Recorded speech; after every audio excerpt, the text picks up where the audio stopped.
Et on va parler de Koh-Lanta aujourd'hui. La finale, c'est ce soir, c'est un retour très attendu par les téléspectateurs. Les audiences ont été au rendez-vous tout au long de la saison. Bonjour Denis Brognard. Bonjour Jean-Marc, bonjour Julie. Merci d'être avec nous en direct sur Europe 1. C'est donc la finale ce soir à 20h55 sur TF1. Dites donc que c'était macho cette année, non, comme émission? Vous dites ça parce qu'il ne reste que 4 Exactement. hommes en finale. Il n'y a plus de filles. Ben non, il y a plus de filles. La dernière, c'était Christina. Allez, si j'avais un tout petit regret sur cette saison, je dirais que c'est ça.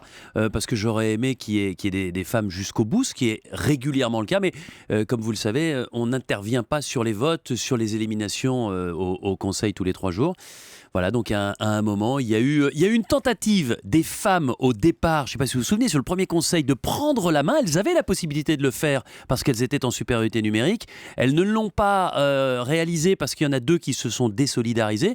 Mais c'est peut-être à ce moment-là que les garçons se sont dit « Aïe, peut-être qu'il faut qu'on se méfie » et c'est peut-être ce qui a entraîné tout le reste et qui nous donne 4 finalistes valeureux, certes, mais masculins. Et comme c'est physique, est-ce que ça ne veut pas dire aussi que Koh-Lanta est gagné par des hommes, parce que c'était très physique cette année, hein. Il y a eu des moments très durs. Ouais, mais vous savez, il y a des épreuves d'équilibre, il y a des épreuves, toutes les épreuves d'équilibre avantagent en principe les femmes, sauf si on a un équilibriste hors pair.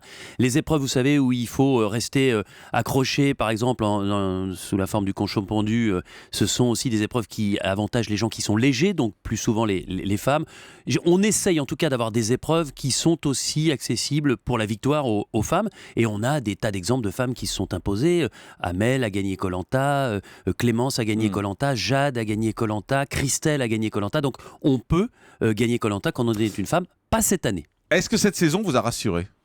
Vous a rassuré à la fois par rapport aux drames qui sont déroulés avant, par rapport au goût des téléspectateurs, un goût qui n'est pas parti, bien au contraire. Concernant Koh-Lanta, vous étiez inquiet quand même au début ? On était inquiet, le terme est peut-être un peu fort. En tout cas, on avait une vraie appréhension parce qu'on voulait avoir la confirmation que ce qu'on ressentait dans la rue ou à travers les messages qu'on recevait sur les réseaux sociaux se confirmait par les audiences.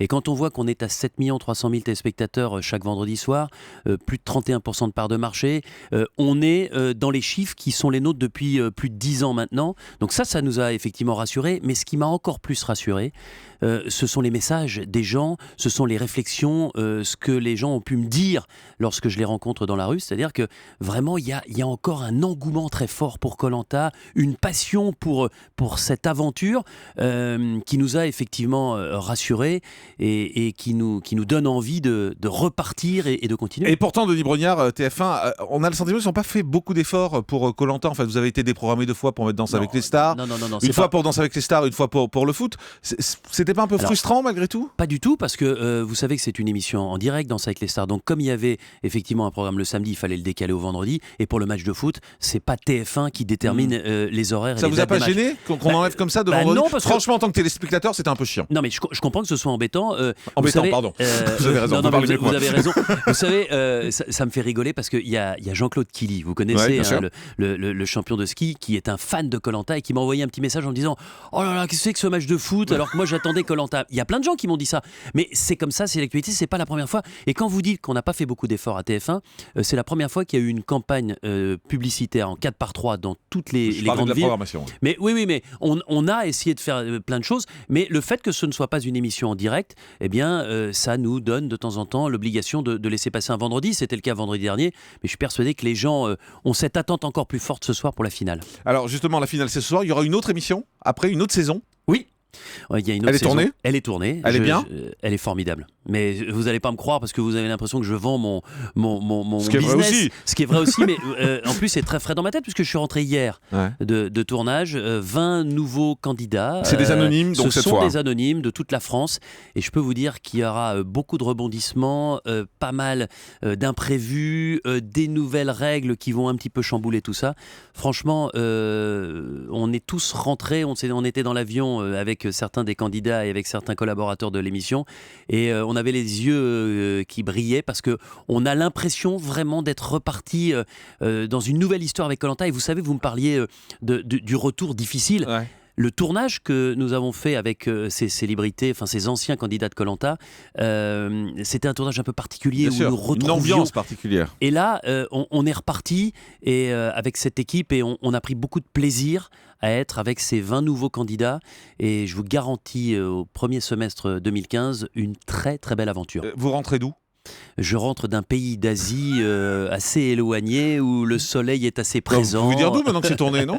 Je rentre, allez, je peux vous le dire. Bah oui. Je vous le dis ce soir, je vous le dis aujourd'hui, je rentre de Malaisie. En Malaisie, Voilà. d'accord. C'est donc en Malaisie qu'aura lieu la prochaine saison de Koh-Lanta. Vous parliez du retour difficile, du retour compliqué pour la saison qui se termine ce soir. Vous aviez été pris à partie par Gilles Verdez sur Touche pas à mon poste, qui vous avait dit « Je ne comprends pas, il y a eu 2 morts, je vous connais, Denis Brognard, vous êtes un homme d'honneur, par dignité, je n'ai pas compris que vous n'arrêtiez pas. » Pardon. Alors, vous vous souvenez aussi que Gilles Verdez avait reconnu que l'argumentation que je lui avais retournée l'avait convaincu, notamment sur le besoin que nous avions pour honorer la mémoire de ces 2 disparus. Mais vous vous êtes posé la question à un moment d'arrêter ? Jamais, mais je vous l'ai déjà dit à ce micro et je le répète, on ne s'est pas posé la question parce que, encore une fois, sur le drame qui a touché ce candidat, nous avons bien étudié ce qui s'était passé et nous avons compris que sa pathologie cardiaque, malheureusement, avait entraîné de tout ce qui s'était passé.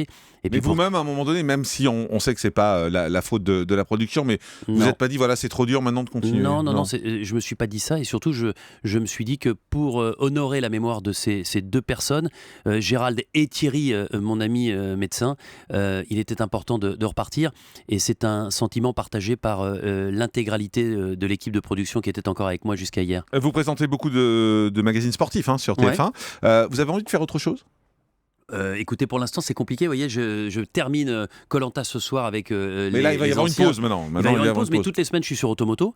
Il va y avoir la Coupe du Monde de rugby au mois de septembre prochain, qui va être un énorme événement pour TF1 avec l'équipe de France. Ça se passe en Europe.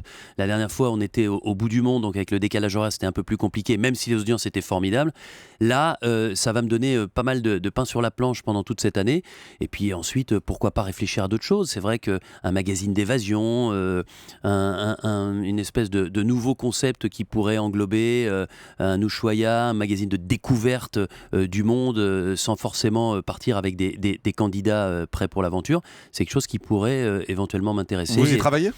J'y réfléchis avec certains producteurs. D'accord. Et vous l'avez proposé à TF1 ou pas encore ? On en discute aussi. Ça pourrait s'appeler comment ? Ah non, mais ça ne s'appellera pour l'instant rien du tout. Je vous assure, on est en train il pourrait y avoir un nom de travail. Non, pas du tout. Parce que j'en parle avec des gens de différentes sociétés de production et pour l'instant, on est vraiment dans l'ébauche d'une éventuelle association et d'une idée de départ. Alors, donc le prochain Koh-Lanta, c'est au début du prochain semestre 2015. Il y en a un autre encore de prévu ?